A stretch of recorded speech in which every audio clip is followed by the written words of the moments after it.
I want is to do my job and make my family proud.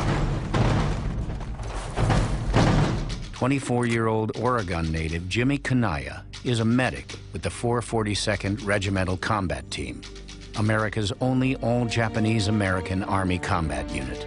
The son of Japanese immigrants, Kanaya enlisted in the Army before the December 7, 1941 attack on Pearl Harbor. After Pearl Harbor, I felt kind of helpless that I looked like... I looked like like the enemy, so to speak, and that I had no control over it. It was a very helpless feeling, like you can't win. But we had to grin and bear it and make sure that you're not going to be affected by it. I had to be by myself. I had to be who I am and fight for my rights if I could. Only 2 months after Pearl Harbor, the U.S. government began setting up government-run relocation centers. Over 120,000 Japanese nationals and Japanese Americans were relocated to these internment camps. All were pulled from their homes and jobs without due process of law and identified as potential threats to national security. Kanaya's family was no exception. Right before he ships off to war, he visits them at their new home, an internment camp in Minidoka, Idaho. It gives me an uneasy feeling, like being in a prison camp. It's full of hastily built, constructed tar paper shacks, and there are very minimal amenities. Seeing that gives me more of a reason to want to prove to our country that we're just as loyal as the average citizen. It gives me more of a reason to want to fight. While some Army divisions fighting in Europe are filmed in color, the overseas combat action of Kanaya's 442nd Regimental Combat Team is filmed in black and white.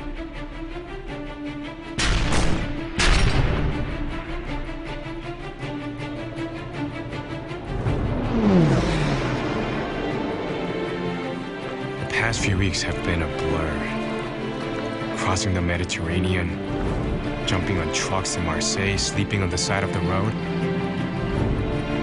It would actually be kind of nice to be in a foxhole again. After proving their fighting ability in an impressive campaign against the Germans in northern Italy, Kanaya and the 442nd are now in combat in the mountainous region along the French-German border. Here in the Vosges Mountains, Hitler's forces are doing their best to slow the Allied army's advance into Germany. Because of the region's steep cliffs and dense forests, American tanks, artillery, and air power are virtually useless. It's the ideal terrain for the Germans to make a stand, their backs against their homeland. These mountains are impossible to move through. The Germans could be just about anywhere out here. As Kanaya and the 442nd approach the hill town of Briere, they come under heavy shelling.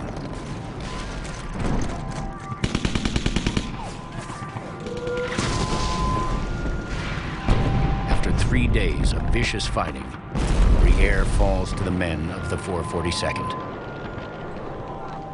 But they get no time to rest. The colonel says that another battalion is trapped on the other side of the mountain from us, and they've got a lot of wounded who need to be evacuated. So I grabbed 3 other medics, and we set out. The path is treacherous and thick with trees. It makes me a bit nervous. This kind of terrain makes it easy for the Germans to hide. After struggling over the mountainous trails through no man's land, Kanaya and the 3 medics arrive in Bifontaine. There, they find more than a dozen wounded men, 7 of them on stretchers. There's no way we can transport all these men back ourselves. So the battalion commander assigns us 35 German prisoners to use as litter bearers. I don't like this one bit. You can't mix weapons with the Red Cross flag. It's a violation of the Geneva Convention.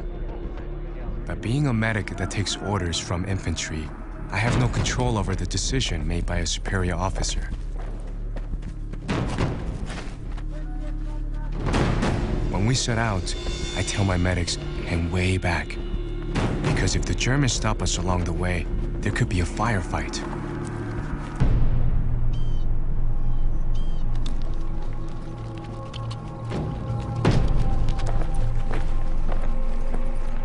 We're almost at the bottom of the hill when the whole column stops. It's a German patrol. More than 20 men.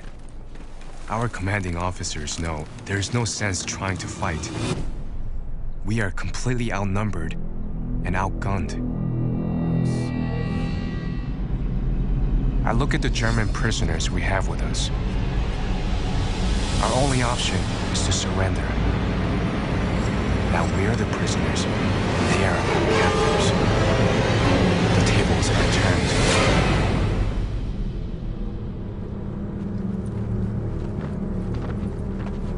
Only moments ago, Japanese-American medic Jimmy Kanaya was transporting wounded GIs through the Vosges Mountains. Now, he is in the hands of a German patrol, being forcibly marched deep into enemy territory as a prisoner of war. I feel worse than helpless. I'm completely at the mercy of my captors. These frontline German troops seem especially agitated. One steals my watch while another frisks me for money. I'm thinking about trying to escape. But what would happen to my other medics and to the wounded guys if I did get away? The guards might take their anger out on them. No, I can't let that happen. No matter what, I have to stand fast.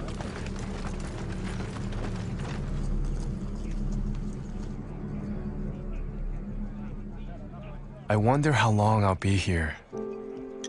All I can think about is the last time I saw my parents at the internment camp in Idaho.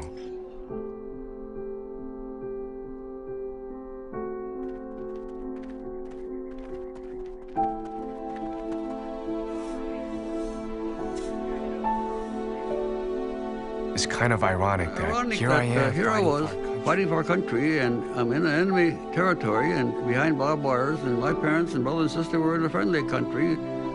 Behind barbed wires, and how do you answer that? In December, Kanaya arrives at a POW camp near Warsaw, Poland. There, he is held until January of 1945, when the approaching Russian army forces the Germans to retreat with their prisoners. Kanaya and 1,400 other POWs are forced on a 380-mile death march to another POW camp near Hammelburg, Germany.